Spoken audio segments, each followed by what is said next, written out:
जय श्री राधे कृष्ण। इस वीडियो में हम लोग सीखने वाले हैं एक मज़ेदार सवाल। पहली वाला सवाल है ना, घास के मैदान में एक घोड़ा 14 मीटर लंबी रस्सी से बंधा हुआ है। बताइए वह मैदान के कितने क्षेत्रफल की घास चर सकता है। एक घोड़ा जो है 14 मीटर लंबी रस्सी से बंधा हुआ है और वह मैदान में है, तो वह बंधा उस मैदान का कितने घास चर सकता है, उसे हमें क्षेत्रफल के रूप में ज्ञात करना है। तो यह वीडियो बहुत ही परीक्षा में पूछा जाता है, तो वीडियो को लास्ट तक ज़रूर देखिए और वीडियो को सब्सक्राइब जरूर कीजिए। यहाँ पर दिया गया है वृत्ताकार मैदान की त्रिज्या। वृत्ताकार मैदान की त्रिज्या यहाँ पर लिख लेते हैं। वृत्ताकार मैदान की त्रिज्या कितना है, r बराबर 14 मीटर। मीटर है तो मीटर में लिखना है ना, 14 मीटर लिख लिए। अब क्या बोला गया है, क्षेत्रफल ज्ञात करना है। क्षेत्रफल कितने क्षेत्रफल की घास चर सकता है, तो वृत्त का क्षेत्रफल होता है, हमें लिखना है वृत्त का क्षेत्रफल। प्रश्न से ही हमें आंसर मिल जाता है ना। वृत्त का क्षेत्रफल है पाई आर स्क्वायर। तो पाई का मान होता है हमारा 22/7। पाई का मान होता है हमारा 22/7, तो 22/7 लिख लिए। और आर की जगह होता है हमारा 14, क्योंकि त्रिज्या दिया गया है 14 मीटर। तो 14 का स्क्वायर कर देते हैं यहाँ पर। अब इसे सॉल्व करते हैं, तो 22/7 का 22/7 रहेगा और इस 14 का 2 बार गुणा कर देते हैं। 14 गुणा 14 है ना, स्क्वायर मतलब 2 बार गुणा, तो 7 एकम 7 हो गया। और ये 7 दूना 14, ये वाला 14 करिए, यहाँ पर हो जाएगा 22 दूनी 44। चलिए नीचे में हल कर लेते हैं। यहाँ पर हो जाएगा 22 गुणा 2 गुणा 14 है ना। यहाँ पर हो गया 22 गुणा 2 और गुणा 14/1, तो 22 दूनी 44 हो जाएगा। यहाँ पर लिख लेता हूँ 22 दूनी 44 और गुणा 14, तो एक नहीं है, उसका मतलब क्या हुआ, कुछ भी नहीं है। तो 14 चौक 56, अच्छा हासिल आया 5, और 14 चौक 56 और 5 61, तो वर्ग मीटर है ना। वर्ग मीटर में हमारा आंसर आया। तो घोड़ा कितना क्षेत्रफल की घास चर सकता है, घोड़ा चर सकता है 616 वर्ग मीटर की घास चर सकता है। यही हमारा आंसर है। चलिए अगला सवाल देखते हैं। चलिए यहाँ पर दिया गया दूसरा सवाल। एक साइकिल के पहिए की त्रिज्या 35 सेंटीमीटर है। एक साइकिल के पहिए की त्रिज्या 35 सेंटीमीटर है। 500 पूरे चक्कर लगाने में यह कितनी दूरी तय करेगा। 500 पूरे चक्कर लगाने में है ना, तो त्रिज्या सबसे पहले दिया गया है और हमें परिधि भी दिया गया है। 500 पूरे चक्कर लगाने में कितनी दूरी तय करेगा, हमें दूरी निकालना है। तो चलिए सबसे पहले लिख लेते हैं पहिए की त्रिज्या। पहिए की त्रिज्या लिख लेते हैं, त्रिज्या यानी कि r बराबर कितना है 35 सेंटीमीटर। r बराबर 35 सेंटीमीटर देगा, तो वृत्त की परिधि हो जाएगा। वृत्त की परिधि का सूत्र होता है, वृत्त की परिधि यानी कि 2πr। ये हमारा सूत्र है ना, इसी से हमें आंसर मालूम होगा। इसलिए एक चक्कर में पहिए द्वारा तय की गई दूरी 2πr है।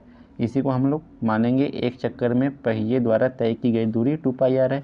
वृत्त की परिधि यही हमें 2πr है। इसलिए 500 चक्कर में तय की गई दूरी 500, इसलिए हमें लिखना है 500 चक्कर में।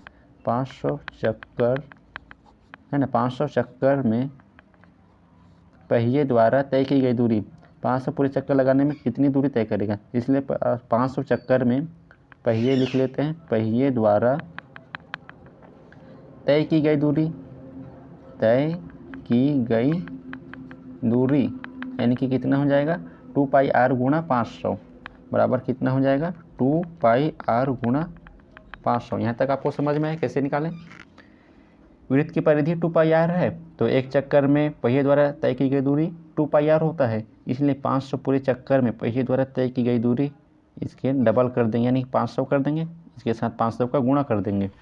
अब यहाँ पर हमें इसका आंसर मालूम हो जाएगा। तो 2 और ये पाई का मान होता है 22/7 और यार का मान दिया गया है 35 और ये 500 पहले से है, इसी से हमें आंसर निकालना है। तो 7 एकम 7, 7 पंचा 35 हो जाएगा। यहाँ पर हो जाएगा 22 दूनी 44, तो लिख लेते हैं 22 दूनी 44 है ना। यहीं पर लिख लेते हैं 22 दूनी 44 हो जाएगा, 22 दूनी 44 और इसका आपस में गुणा कर देते हैं।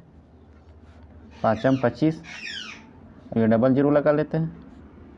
यहाँ पर बचा 25 गुणा 44 यानी कि 2500 गुणा 44। इसका आपस में गुणा करेंगे तो कितना आ जाएगा, चलिए आपस में गुणा कर लेते हैं। 25 चौक 100, 80 लाया 10, 25 चौक 100 और ये 110 हो जाएगा, है ना। यहाँ पर डबल जीरो है तो डबल जीरो लगा लेते हैं। पूरा मिला कितना हुआ, इकाई, दहाई, सैकड़ा, हज़ार, 10,000, लाख। 1,10,000 सेंटीमीटर, इतना हुआ 1,10,000 सेंटीमीटर। अब 1,10,000 सेंटीमीटर है तो हमारा आंसर मीटर में लाना है, इसे मीटर में बदलना पड़ेगा। तो चूँकि है ना 100 मीटर बराबर 100 सेंटीमीटर बराबर कितना होता है, 1 मीटर। 100 सेंटीमीटर बराबर 1 मीटर, है ना। ये सेंटीमीटर में आए हमारा आंसर, इसको मीटर में बदलना पड़ेगा, इसलिए 100 सेंटीमीटर बराबर 1 मीटर होता है और 1 सेंटीमीटर बराबर 1/100 मीटर, है ना। 100 सेंटीमीटर बराबर होता है 1 मीटर, इसलिए 1 सेंटीमीटर बराबर होता है 1/100 मीटर। तो इसको यहाँ पर लिखना है आप 1,10,000 सेंटीमीटर। 1,10,000 सेंटीमीटर बराबर होता है, इसको हम लोग मीटर में बदलना पड़ेगा, इसको है ना सेंटीमीटर, इसको मीटर में बदलना है। तो सबसे पहले लिखेंगे 1,10,000 मीटर, 1,10,000 मीटर। इसको यहाँ पर लिख ले 1,10,000 मीटर और बटे करके 100 लिख लेते हैं, है ना। यहाँ पर 100 लिख लिए। अब 2 जीरो काट देते हैं, यहाँ से भी 2 जीरो काट देते हैं, है ना। 2 जीरो काट लिए, 1,10,000 में से 2 जीरो काट दिए तो कितना बचा, 1,100 मीटर, है ना।